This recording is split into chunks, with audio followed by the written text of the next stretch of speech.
the more the students understand how they're going to use what they learn throughout their lives or beyond school, the more relevance is created. If something is relevant, they hold on to it. I'm not reading this passage to answer the questions. I'm not just trying to get an A in reading. What I'm doing here, what I'm investing in myself is not only aligned to my interests and potential pathways for me post-secondarily, but also it is making sure that I'm just set up for success.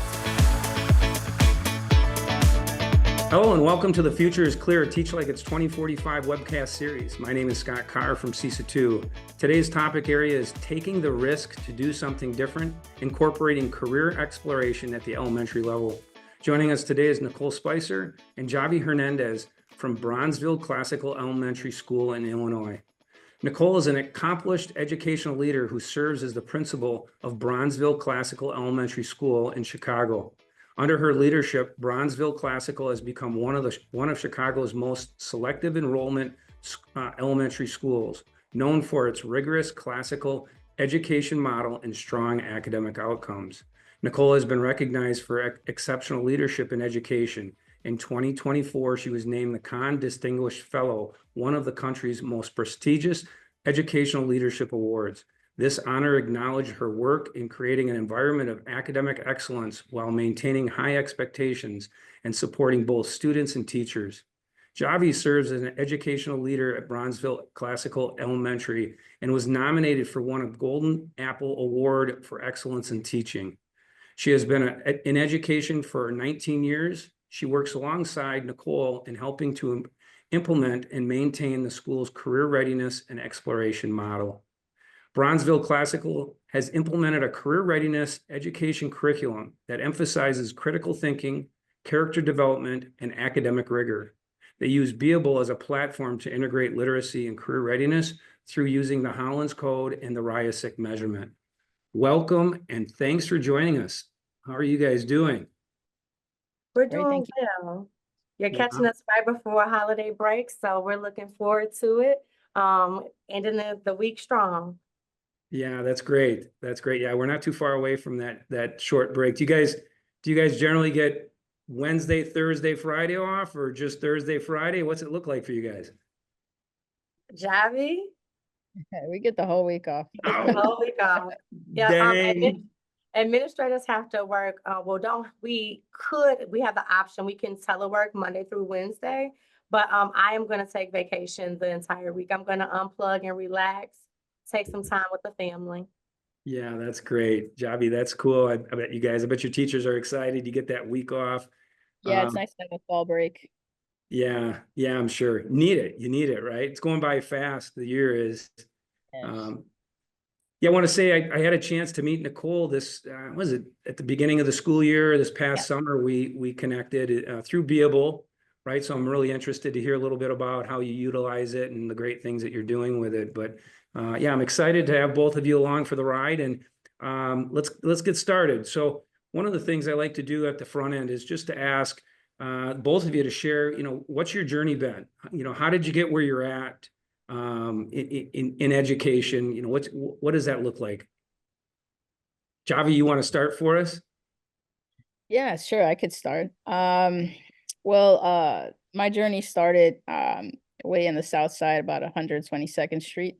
I worked in that school first as a fourth grade teacher, and then eventually venturing to another school and becoming a third grade teacher, and another school becoming a fourth grade, second grade, first grade.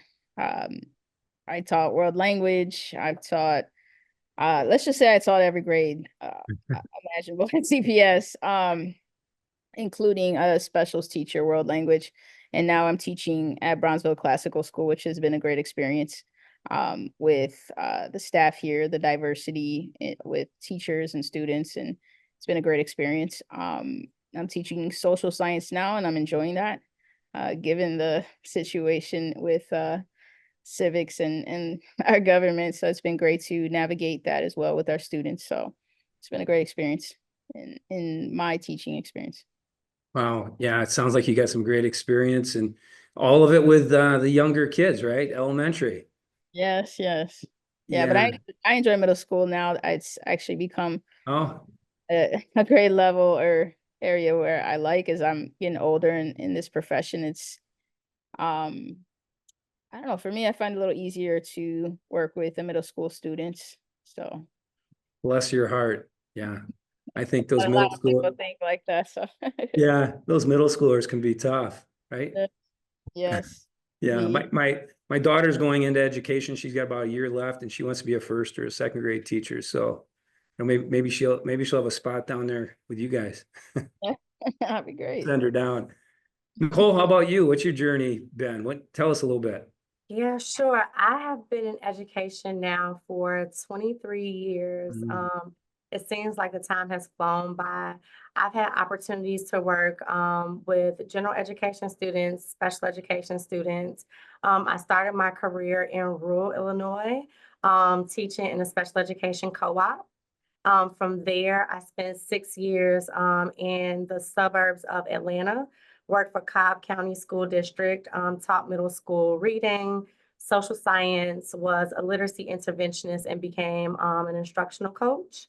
And then life brought me back to Chicago. And so I started teaching in Chicago 15 years ago in middle school, working with special education students, and then transitioning over to general education, again, in the areas of reading, social studies, writing, really the humanities, and then transitioned into a coaching position.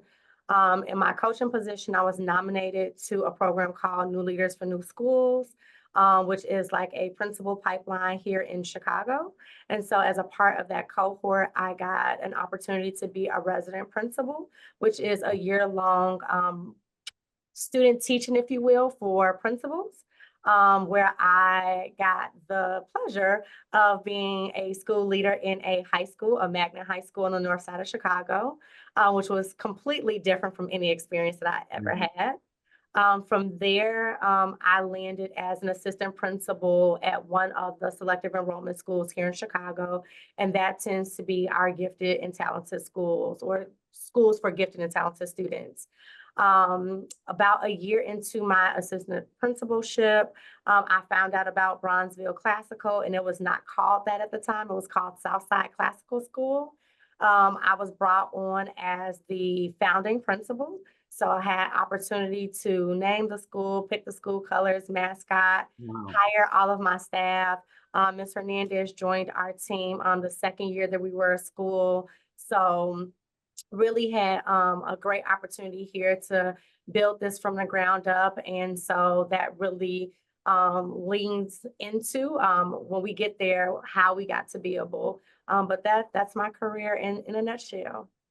Wow, that is super cool to be able to kind of create your own in a way, create the system. Wow, wow, wow.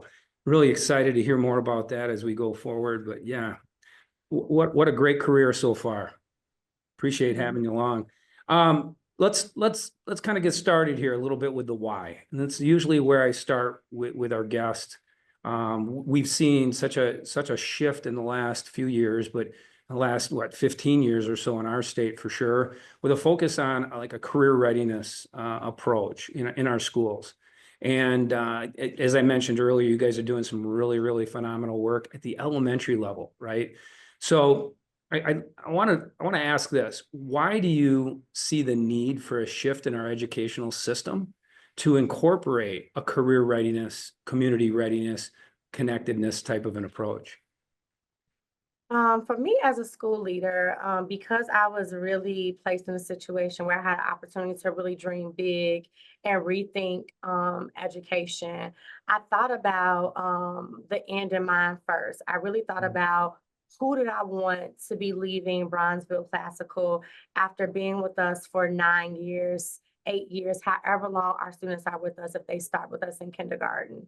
And part of that really made me examine the profile, if you will, of a gifted and talented student. Most times when you think about someone who's gifted and talented, that they are a deep thinker, they're creative, they're innovative. But the other side to that coin sometimes means that they're so invested in their own personal interests. Sometimes they're not really balanced or well-rounded. They don't know how to work in a team. They don't know how to collaborate. They don't know how to ask for help.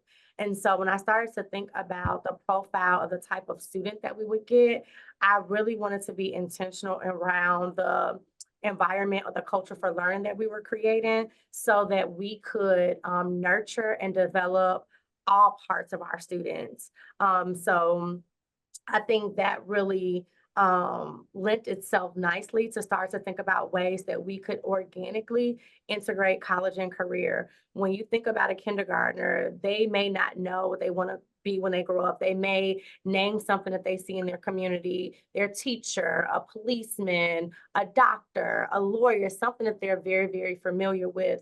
But for me, knowing that the students that I have today are preparing for jobs that don't even exist, I really wanted to be intentional with cultivating those thoughts and those interests at a really, really young age. And just being like at a fresh start really just gave me an opportunity to do that, like being creative and thinking about how could we start to introduce this at the youngest ages. And that could just look like students knowing like, what do I like? What do I don't like? What subjects do I like? What subjects do I hate? What do I know? What careers am I familiar with? And so that's kind of how it looks in kindergarten when we start talking about community helpers, and just really being intentional around what language we use, what resources we use, so that we can start to build that schema for our students. Yeah, as you talk and as you just mentioned, the intentionality around it really stands out. And I applaud you for creating such an environment. Javee, let me ask you, why do you see the need as an educator, as a teacher, why do you see the need for our educational system to change and include, like a career readiness approach? All right, as I'm listening to Nicole's responses and also as a social science teacher, some things that I want students to understand as we're going into this career readiness mentality is effectively being able to communicate with people, having the knowledge and awareness of how to communicate with different people, different cultures, ethnicities. That's having the knowledge of being able to share different perspectives and knowledge of equity. Also technology, being able to understand that there's new technology coming out. How do we adapt to the change in society? So being prepared for that. And another thing would be professionalism. How are we able to demonstrate effective work habits? So these are areas that we focus on in my classroom as well. It's just being prepared for that change, that being ready for these careers and just the change in our world altogether. I think students need those 4 components: communication, professionalism, understanding equity and inclusion, as well as the technology, the shift in technology. Yeah.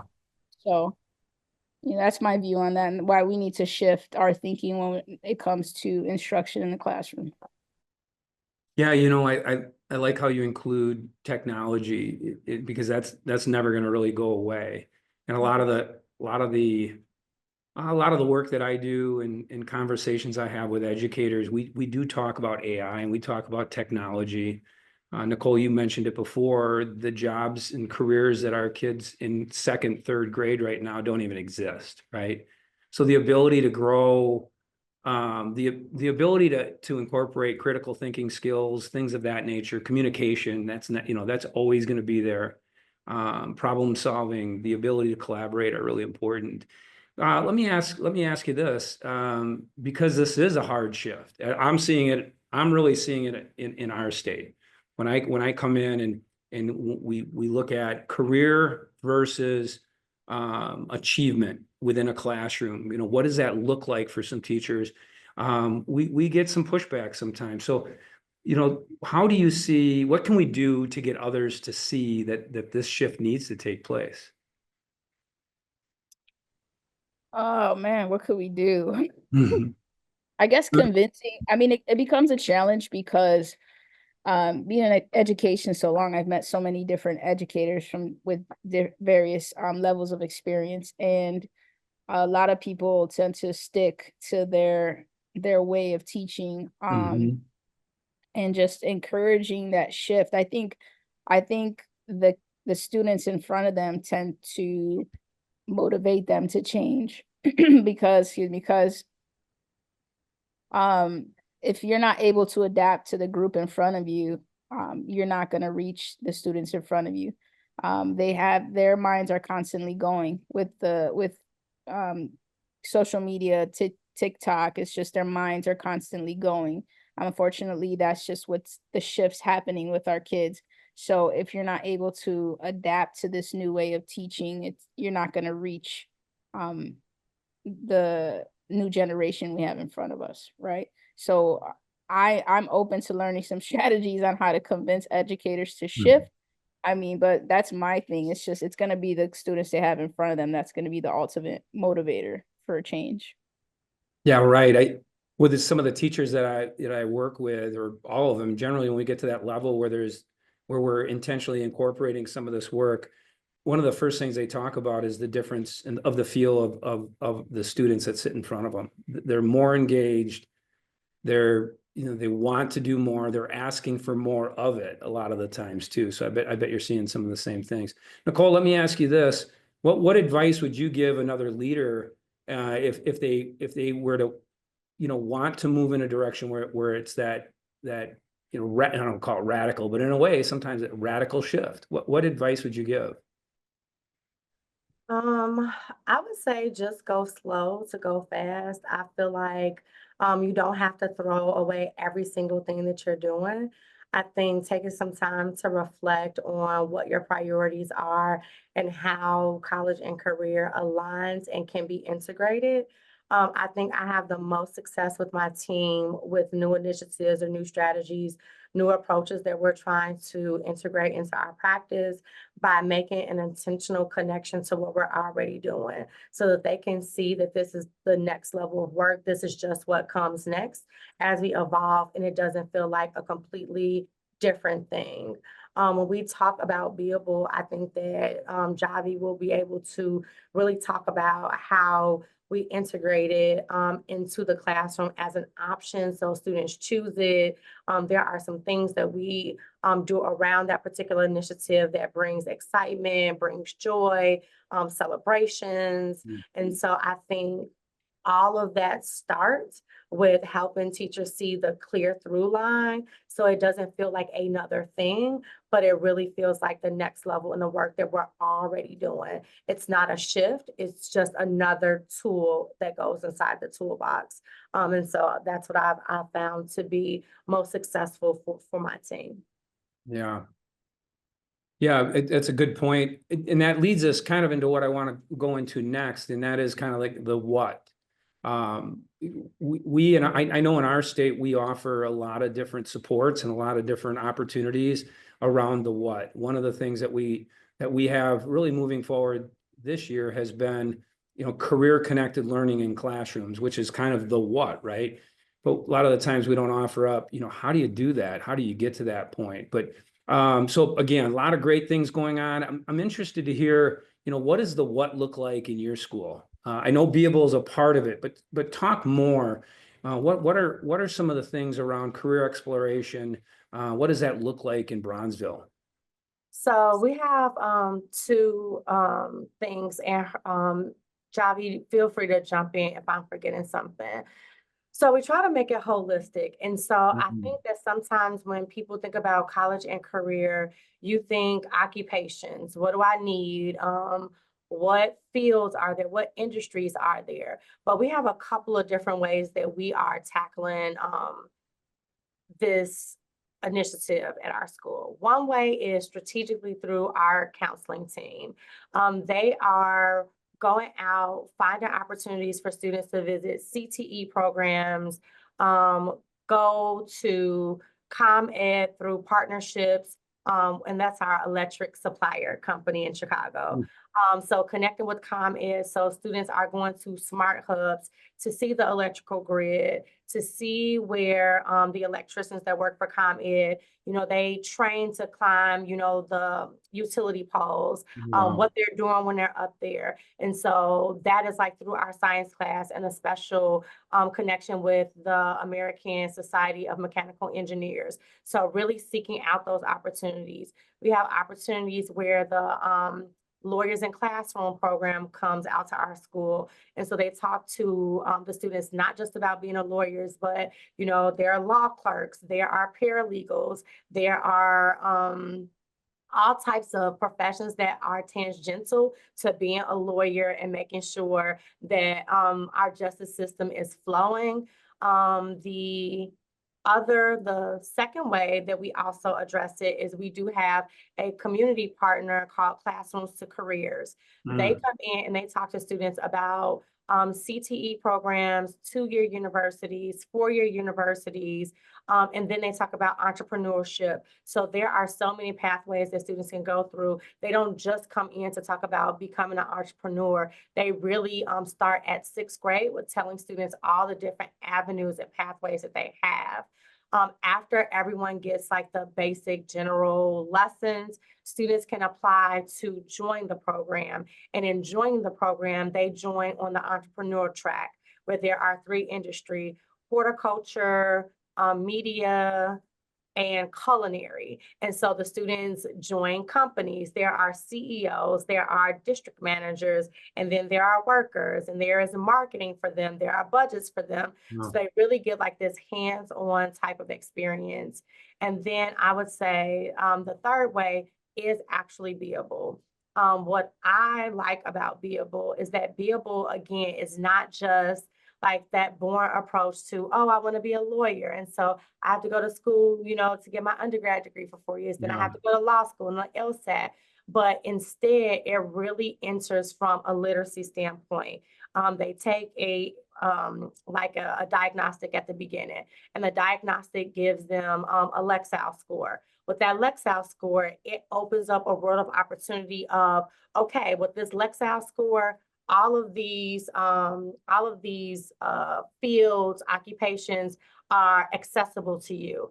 Now let's layer on what your interests are. So these are your interests. This is where you're reading. These are some of the occupations that you may be interested in. And so based on all of that information in some complicated algorithm, I'm sure I don't understand, Right. students are starting to interface with content associated with those industries, with those occupations, things that I would not even think to teach kids about. And so I think about my experience. It was doctor, lawyer, teacher. Once I started college and I had a major, that's when I found out about a speech language pathologist or occupational therapist that works in a school. So this exposes our kids to so many different pathways. Like, you don't just have to be a teacher if you're interested in education.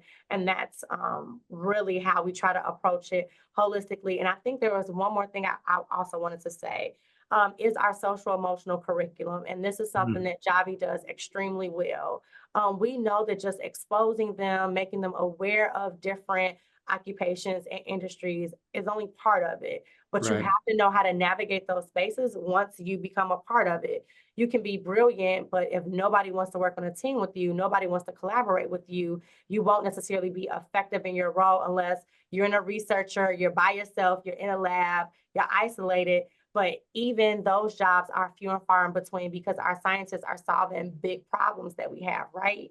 And so we really try to make sure that not only are we exposing them to the different pathways, but they also are going to be productive members of whatever team, whatever industry that they join, because they have social skills. They know how to work with people. They know how to collaborate. They know what to do if they get frustrated because they have a conflict or they have a problem that's not easy to solve. So I would say that is our holistic approach.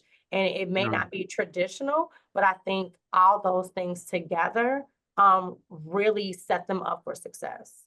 Yeah. Wow. Yeah, you do a lot of great things. I want to lean into Javee here a little bit and ask a few questions.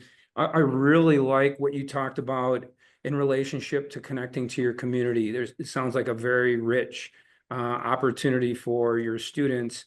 Javee, what do you see as benefits for your students when you connect to your community like that?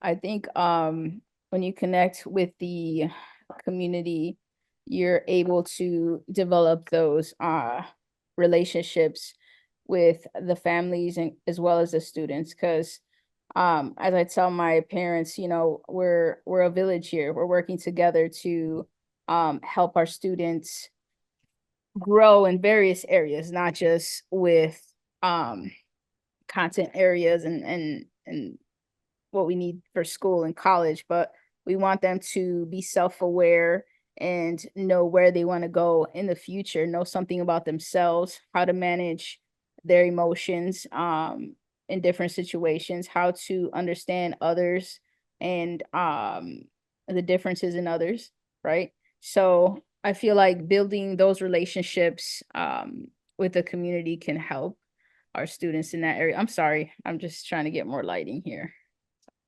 That's all right. It works perfect. Okay, yeah. Yeah, All right. yeah, perfect. So yeah, so it's also piggybacking on Spicer and those different programs in the school. I also was a CPS student growing up on the south side of Mhm. Chicago, and I feel like bringing in the Be Able program and all these other programs is really giving students that were like me growing up opportunities that we didn't have in the past. Wow. Understanding who we are, what we want. Typically, we go into professions that maybe our family was part of our family profession, right? If there are teachers in your family, you're gonna be a teacher, right? If there are engineers, you're gonna be an engineer. But just being more self-aware, like for Be Able, for example, if you take the test, you get a rising score, you get some kind of clue as to what you might be interested in. So even that's a big aha moment for a student, navigating something else other than what the traditional job would be or direction. Yeah. Tell us, Nicole paid a great compliment in regards to social emotional learning and some of what you're doing. Tell us a little bit about what that looks like in the classroom for you, Javee. Yeah. So for our students, we do a lot of first of all, understanding ourselves, right? So we Yeah. have our strategies for our calm down strategies. We have a calm corner or a table, right? So really understanding yourself and how you would manage your emotions. I'm feeling upset right now. We'll have a circle, wheel of emotions and feelings. So understanding what you're feeling in the moment. And then navigating that and how will I manage that in this moment. So really self-awareness is big. Once you can understand what's happening, you can navigate and get through that situation, right? So we also have calm classrooms. So understanding the energy in the room, maybe after recess or lunch, you can have a calm classroom, sometimes led by another student. So that's also helping students calm down in a setting, a learning setting. Um, yeah, so we just have SEL lessons every week, understanding each other, having an open discussion with students about situations in the school. How can we navigate those situations? Just having a safe space and community in the classroom has been very helpful when it comes to SEL. Yeah. Yeah, that sounds great. I definitely kids need it. That's for sure. Absolutely. They Especially need with it. anxiety and stuff. Yeah. Yeah, right. I mean, need it well past eighth grade and well past, you know, even high school a lot of the times. But that's great that you're doing it. Let's talk a little bit more about Beable. I think that I'm very interested to hear more about it and how it got started. Nicole, tell us a little bit about, how did you get to being invested in it? How did it come about in your school? Scott, in my story, you will hear a lot about my own personal development. I do believe that as a school leader, to effectively lead our school community, as a leader, I have to always be developing myself, staying on trend, knowing what's going on, what's effective in our industry. And so I always seek out opportunities to better hone and um, develop my lens. So as a part of the Surge Fellow Institute, I was introduced to the ASU GSV conference that is usually held in California in the spring. The ASU GSV conference is really focused on educational technology, AI, anything that relates to education, and there is a tech component. There are companies from startups all the way to like the big moguls in the industry. And so at that conference, for school leaders specifically or educators specifically, they set up school visits. Our school visits are in the Cajon Valley School District, and they have adopted Beable district-wide. My first year there, going to an elementary school, I saw Beable from kindergarten all the way through 5th grade. At kindergarten, it was very, very basic, maybe some hand puppets, all of the community jobs that we know about, farmer, police officer, fireman, very, very basic. But by the time we got to 5th grade, we weren't talking about being a farmer in 5th grade. We were talking about the industry of agriculture. You could be a food scientist. You could be a veterinarian. You could be a veterinarian tech. So really nuanced careers and occupations that I did not know about at their age at 5th grade. And then there was the integration of the technology component starting at 2nd grade. Again, you know, one of my values and one of my thoughts around education is that anything that's going to be for our middle school, we got to start it down with our primary kids. So seeing if there was a through line and that kids would be knowing their interests, knowing what they like, what they don't like, and can see that growth over time. It just really shifted my thoughts. And that was right around the beginning of our school. And so because we were still trying to develop our identity, figure out what direction we were going to go in, who we wanted to graduate from our schools, that fit right into our portrait of a BCS graduate, that our kids will leave knowing what they're good at, what they like, what they don't like, and what pathways they have to take in order to achieve those goals, even if they change over time. We even teach our students how to track that over time. You know, what you liked in 6th grade may not be the same thing that you liked in 8th grade, and really guiding them through that process during conferences so that they could see those changes over time, as well as set goals for themselves. Yeah, that's some really good stuff. Javee, I know you obviously are using Beable hands-on, I'm assuming here with your students. How did you embrace it? Because I'm guessing you came into the school and it was there, or was it something that you also were a part of initiating? No, I actually was introduced to Beable through this school. We Okay. had a workshop before the school started, and we had a presenter here. She had us all take the Beable diagnostic, and when I got my RISEX score, I had an aha moment. I'm like, oh my God, this is the most amazing thing I've ever seen. So it made me question my career choice. No. But because I realized there were other things that I would have been interested in. And like I mentioned earlier, I was like, oh my God, this is amazing. I wish I could have had this years ago. I could have navigated different areas. So that was the moment that I embraced Beable, knowing that if I had that feeling, there were kids in our classrooms that were going to embrace it just as much, to have that, including all the other programs that we have. Like I mentioned earlier, if the self-awareness of your emotion, also being aware of what you can possibly pursue, something that you're so passionate about, and that might be passionate about, would be great knowledge to have as well, right?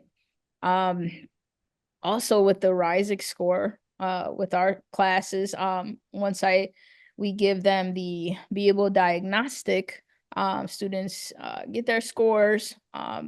Teachers are also given opportunities to understand student interests, their Lexile levels when it comes to reading, and just having that information teachers and students. It allows students to engage in certain content areas a little deeper. So if they're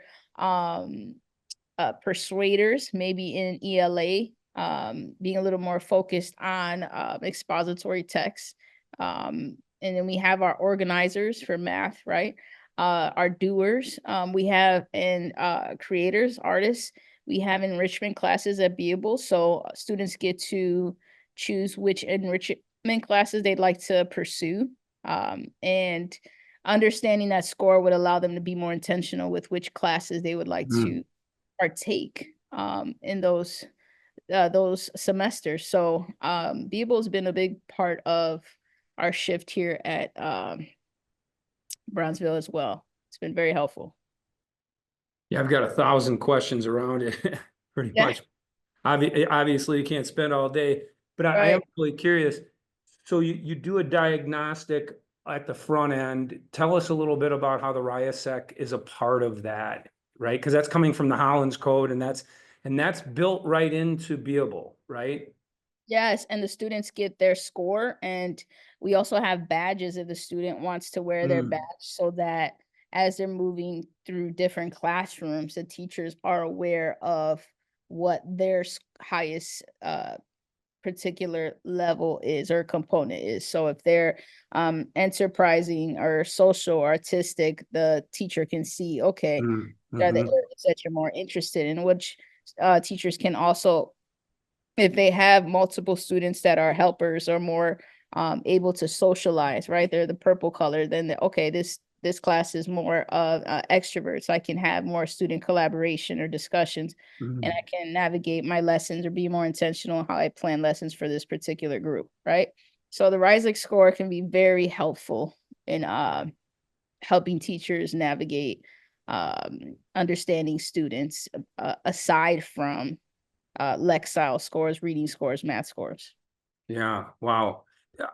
Talk to me a little bit about, how do kids embrace it? Like what do you see when you utilize Beable and when you involve the system itself or the concept? What do you see in your students? I think the students are more engaged with the reading because Beable provides text that is connected to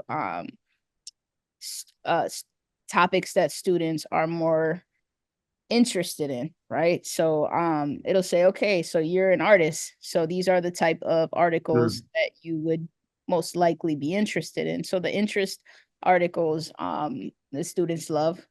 They're more engaged with their reading. They also enjoy the contest.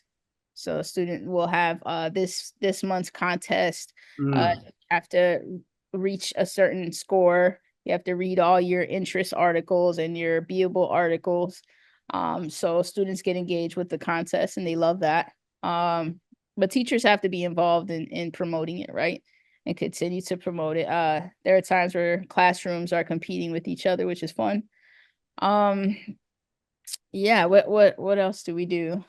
It's just so much. It's just a great program. Yeah.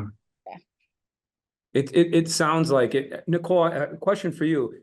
Obviously, it involves literacy, right?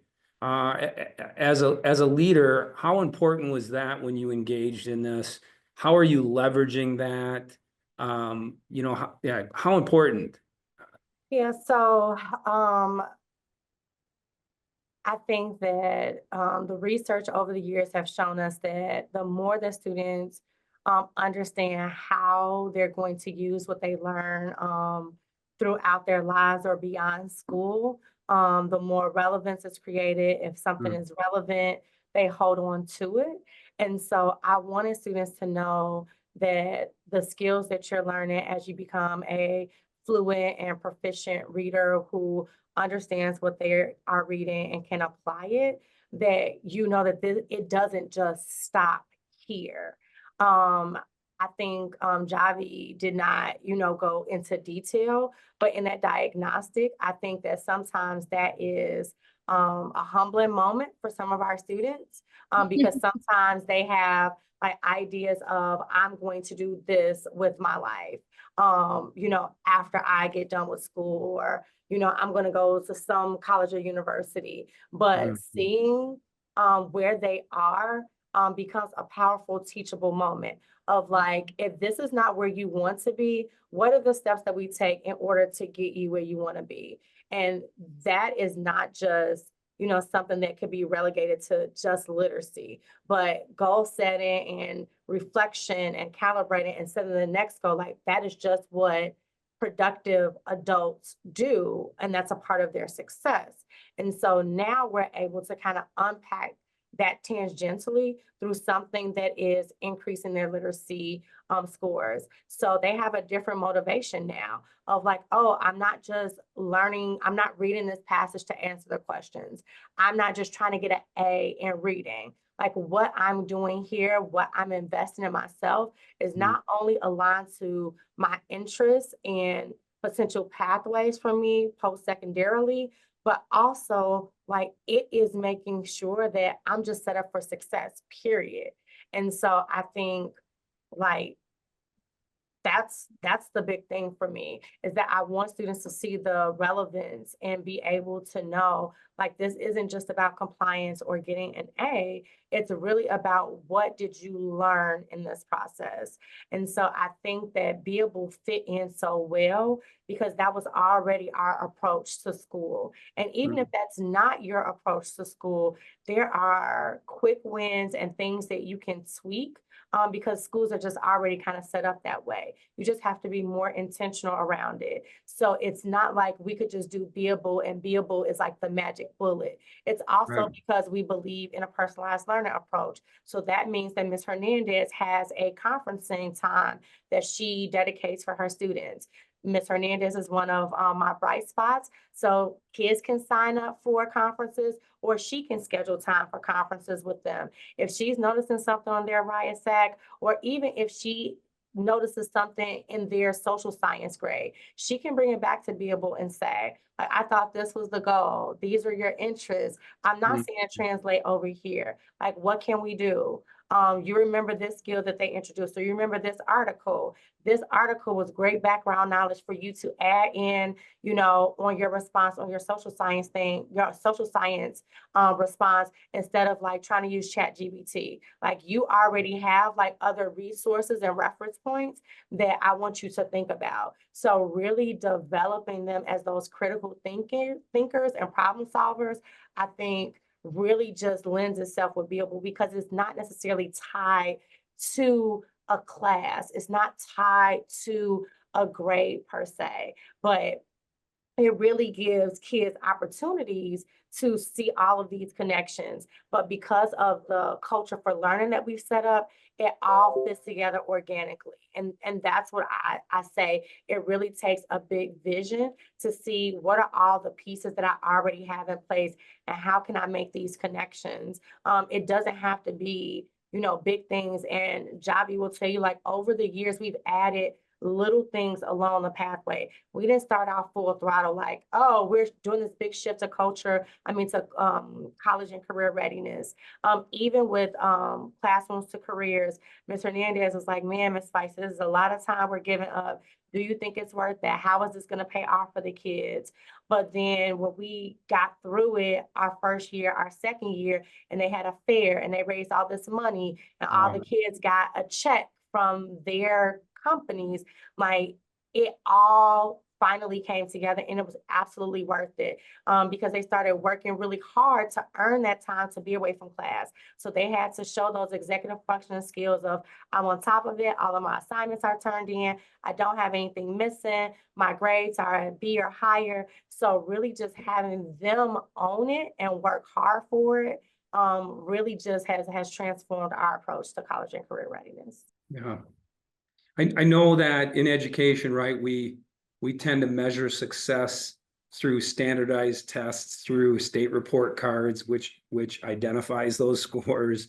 And what I really liked when I kind of snooped around a little bit on your website was to see that you offer curriculum and obviously be able a part of this that emphasizes critical thinking, character development, academic rigor. Talk to me a little bit. How do you measure your success then? What are some ways that you identify and see your results from the hard work that you're doing? I think it goes back to our literacy scores. I will say last year, 100% of our seventh graders were proficient on our state test. We Yeah. are a gifted and talented school. That hasn't happened for us before, but I think that it was a combination of things. I have a dynamic, humanities team. Miss Hernandez is one, Miss Bradford is the other, but I think it's all of these things put together. The students are constantly using the strategies and skills that they're learning in their classes on a consistent basis in real authentic ways. So I think that they just translate well. They're used to reading long articles. They're used to reading technical language. They're used to reading academic vocabulary. All of those things come with practice and with repetition. And with these opportunities that we're affording them through the myriad of college and career opportunities, they're constantly doing it. Are we calling it out of like, oh my God, you just picked out the theme or the main idea, or you just gave me evidence? No, they're doing it in a organic, authentic way, and it just becomes a part of who they are as students. And so for me, I would say it absolutely translates over to the literacy scores.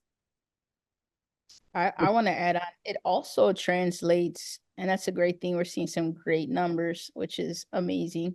Um, I also want to acknowledge performance assessments when it comes to seeing Nice.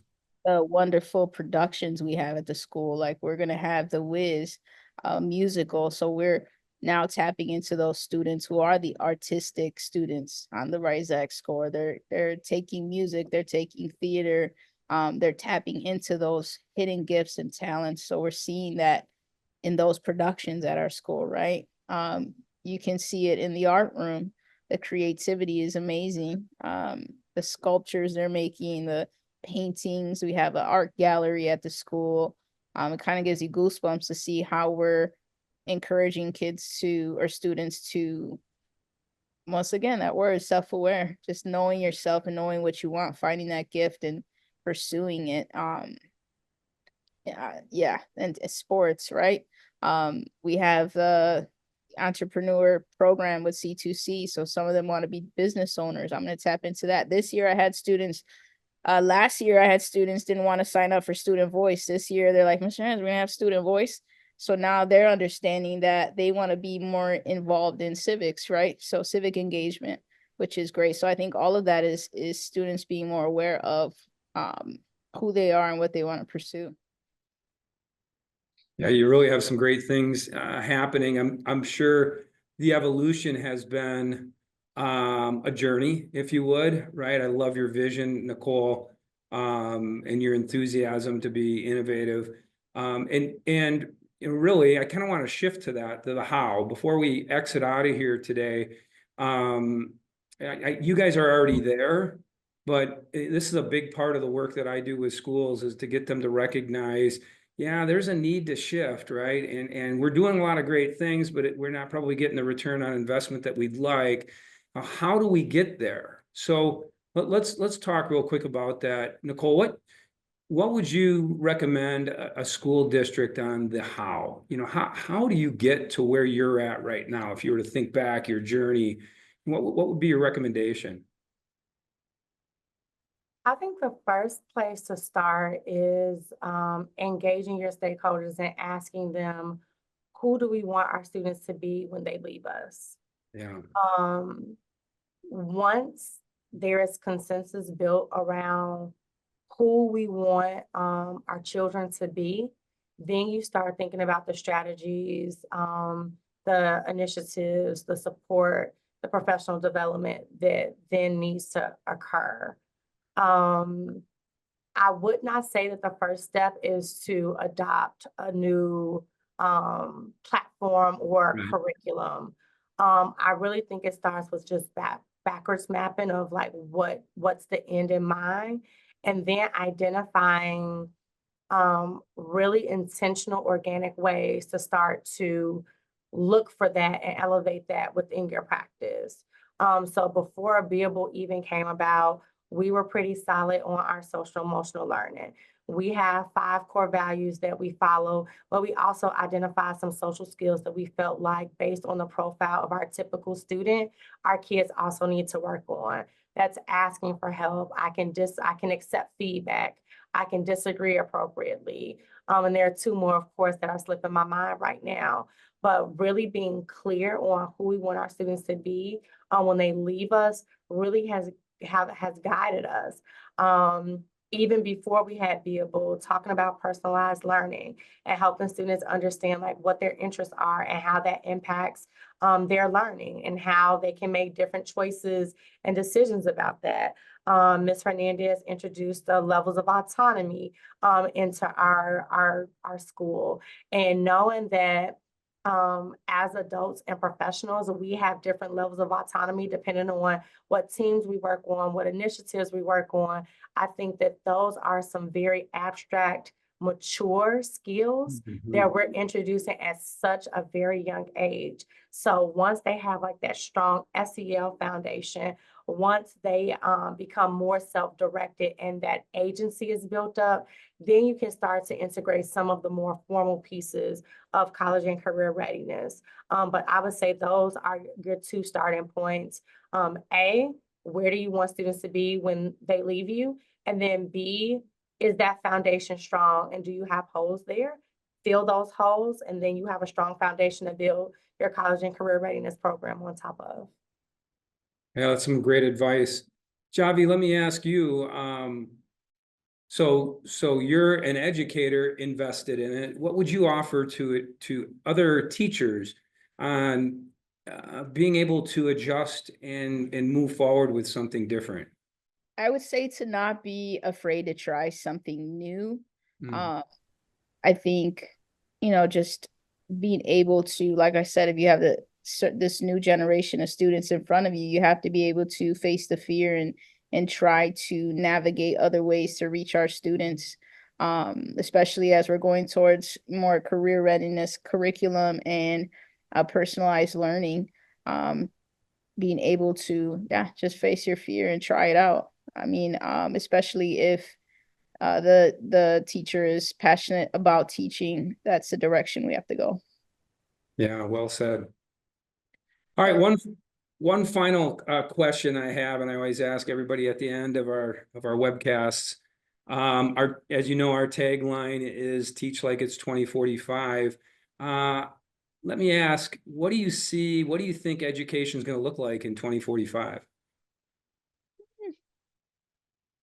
That's a great question. Wow.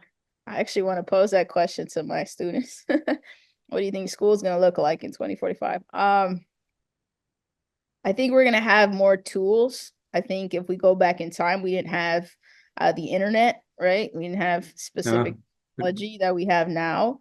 And I think that was a big change for teachers. It kind of gave us a boost and helped us navigate through data and understand our students. And I think moving forward with AI and having teachers more open to using that, I think teachers are going to have a tool, almost like a co-teacher, to help navigate the data, to help navigate communication ideas.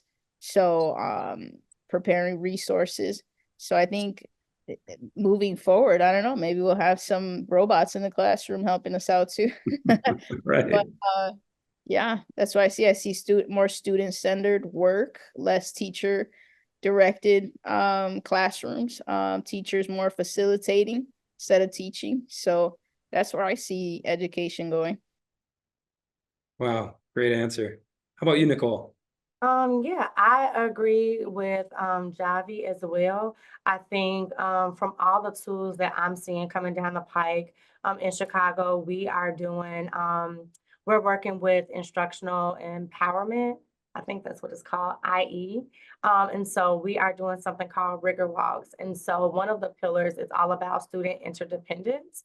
And so it really talks about exactly what Javee said, teacher being the facilitator and not like the sage on the stage, really getting students to talk about and solve problems together, build consensus, and then like essentially be able to debate on the validity, the efficiency of like solutions and responses. So I really see things being more Socratic, like debated, a lot of research, and like with AI out now, it really lends itself to a student asks a question and then it's just like, let's research that. Let's find out the answer together. Because maybe, in this day and age, you ask me a question, I have no idea what the answer is, but we have all these tools at our disposal. And Javee does a really good job in her class of really talking about like credible sources, primary sources, secondary sources. So really pulling out some of that data integrity, I feel like we'll be teaching a lot more about, but students will really be facilitating their own learning. We also use personalized learning as an instructional approach. So really giving students on the front end, like what success criteria they need to meet in order to demonstrate mastery, and then just empowering them with choice because we've built up their agency and their self-efficacy. So they feel confident like making choices because again, we have these conferences to talk about their data, where they are, where their strengths are, where the opportunities are, and then they can start to make some of those informed choices and even start to track their own learning. Javi's just a really good teacher to be on the call because she does a lot of these things already in her classroom. But that's what I see. I really see students being the agents of their own learning and the teachers just being on the side, like guiding them along the way. Wow. Yeah. And you guys are way out in front of it. I tell you that. A lot of great information shared today. I really appreciate you guys joining us. If people want to get a hold of you or get in touch with you, how can they do that? Oh, you're still muted. Sure. We host a lot of visitors for our district. So we will be open to in-person folks coming down. Wisconsin's our neighbor. So you can always come down. We are big Bears fans here, so don't bring any Packers gear. No green and gold. We don't want to see it. But you guys can definitely come in person to hang out, do a school visit. And again, we are part of the Chicago public school system, so you can just look us up. But my email is also open as well. N as in Nancy, C as in cat, Spicer at cps.edu. Email me your questions. I would even be able to connect virtually as well. So just reach out, email me, let me know what you need, any tools, any resources we have, be more than willing to share those. Yeah, that's great. Javee, you want to share yours? Yes, sure. If any educators want to email me, my email is L as in learning, no, Hernandez 10 at cps.edu. That's great. Thanks for sharing. And I'll refrain on my comments about the Packers and the Bears. We don't need to revisit that block kick, just what took place this last weekend. So we don't. It's we a sore don't. spot. We don't at all. But this will go down in history a few years down the road. When people are listening to it, they'll think back, oh yeah, that game. So, yeah, well, again, I thank you to both of you, Nicole, Javee. I really appreciate you guys taking the time. No problem. It was our pleasure, Scott. Yeah, thank you so much. You betcha. And as we depart, remember, the future is clear. Take care, everybody.